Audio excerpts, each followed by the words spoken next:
اور آج اندازہ نہیں ہے ہم کو کہ جس کی بیٹیاں گھر کی دہلیز پہ جوان ہے اس کی زندگی کتنی کٹھن گزر رہی ہے. کوٹھے تے چڑھ ویخ فریدا تے کر کر بلدی اگ، میں جاتا دل دکھی میرا پر دکھی سارا جگ.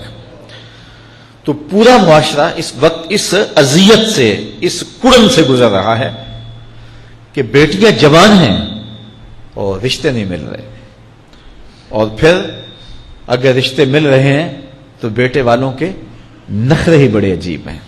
اور پھر جس طرح وہ بیٹیوں کو، غریبوں کی بیٹیوں کو لونڈیاں بنا کے اپنے گھروں میں رکھتے ہیں، تو یہ ایک الگ درد کی اور دکھ کی کہانی ہے.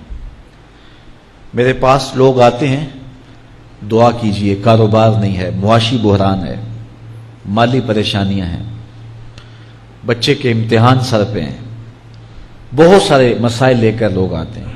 لیکن کوئی نہیں، لوگ حوصلے سے مصائب کا مقابلہ کرتے ہیں، کاٹتے ہیں. لیکن کچھ لوگ آتے ہیں دعا کے لیے تو بات کرتے ہی آنکھیں چھلکنے لگتی ہیں اور میرا دل بھی قابو میں نہیں رہتا. لوگ کہتے ہیں کہ حضرت دعا کرو، بیٹی سسرال میں دکھی ہے، اللہ سکھ دے دے. تو میں دعا بھی کرتا ہوں، لیکن میں تنہائی میں جا کے روتا ہوں کہ اس درد کا مداوع کیا ہے، اس دکھ کا علاج کیا ہے. اور معاشرہ تیزی سے اس تکلیف کی طرف بڑھ رہا ہے، اور طلاق کی شرح بھی جو ہے وہ بڑھتی چلی جا رہی ہے. میرے پاس ایک دن ایک صاحب آئے، ساتھ ان کی بیوی تھی، اور میں انہیں جانتا ہوں، عزت دار لوگ تھے. تو انہوں نے کہا کہ ہم آپ سے کوئی تنہائی میں بات کرنا چاہتے ہیں. تو ان کے اپنے عزیز تھے، بیٹیاں اس شخص کی زیادہ ہیں.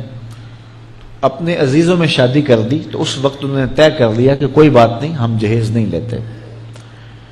لیکن وہ باپ بلک بلک کے مجھے کہہ رہا تھا کہ کتنے دنوں سے میری بیٹی گھر آ کے بیٹھی ہوئی ہے، اور وہ کہتے ہیں کہ اتنی دیر واپس نہ آنا جب تک تیرا جہیز پورا نہیں ہو جائے گا. میں کہتا ہوں کتنا صفاق معاشرہ ہو گیا ہے اور کتنے کٹھن حالات ہو گئے ہیں. تو جب معاشرہ اس کیفیت میں چلے جائے تو پھر انارکی پھیلتی ہے اور معاشرے پھر قائم نہیں رہتے. تو کتنی باپ کی دہلیز پر بوڑھی ہونے والی بیٹیاں، ان کی سسکیاں، ان کی آہیں اور ان کی چیخیں اس معاشرے کو بے چین کی ہوئی ہیں. تو امیر لوگوں کی ذمہ داری ہے کہ وہ غریبوں کے دکھ بانٹ لیں. اللہ تعالیٰ ارشاد فرماتا ہے کہ فکو رقبہ او اطعام فی یوم ذی مسغبہ، کسی پھنسے ہوئے کی گردن چھڑانا یہ بڑی نیکی ہے. تو اس وقت غریب کی بیٹیوں کا رشتہ کوئی قبول نہیں کرتا.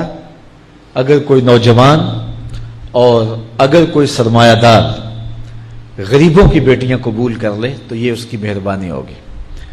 اور اگر یہ نہیں کر سکتا تو کم از کم ان بیٹیوں کی شادیوں کا اہتمام کیا جائے، لیکن یہ مہربانی کی جائے کہ غریبوں کی بچیوں کو نمائش گاہ میں نہ کھڑا کیا جائے اور ان کی غربت کا تماشا نہ بنایا جائے.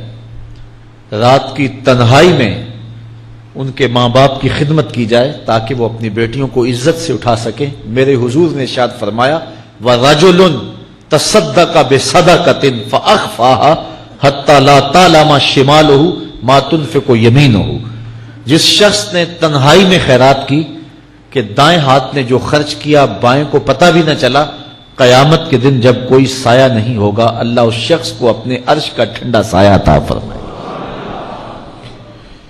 تو یہ جو اجتماعی شادیوں کا ماحول ہے، تو اگر اس کو ہم اس میں تبدیل کر لیں کہ غریبوں کی عزت نفس مجروح نہ ہونے پائے، تو اللہ تعالیٰ یہ توفیق نصیب فرمائے اور معاشرے کے اندر ایسے لوگ نکلیں جو معاشرے کے دکھ بانٹتے ہیں. اور علماء کو ممبر و محراب سے زوردار آواز اٹھانی چاہیے کہ یہ جو رسم پیدا ہو گئی ہے جہیز کی، اور اس کے بغیر بیٹیاں گھر سے رخصت نہیں ہو سکتی ہیں، تو اس کو ختم کیا جائے اور اس کے خلاف عملی جہاد کیا جائے. اور اس کے لیے امیر لوگ نمونہ بنیں. غریب لوگ تو نمونہ بن نہیں سکتے، مشکل ہے ان کے لیے، لیکن امیر لوگ اگر نمونہ بنے تو وہ بن سکتے ہیں اور معاشرے کے اس ناسور کو ختم کیا جا سکتا ہے، اور غریبوں کی بیٹیاں عزت سے اپنے پیا گھر سدھار سکتی ہیں، اور ان کو جو ہے ان کے ماں باپ کو تسکین کی اور چین کی نیند آ سکتی ہے۔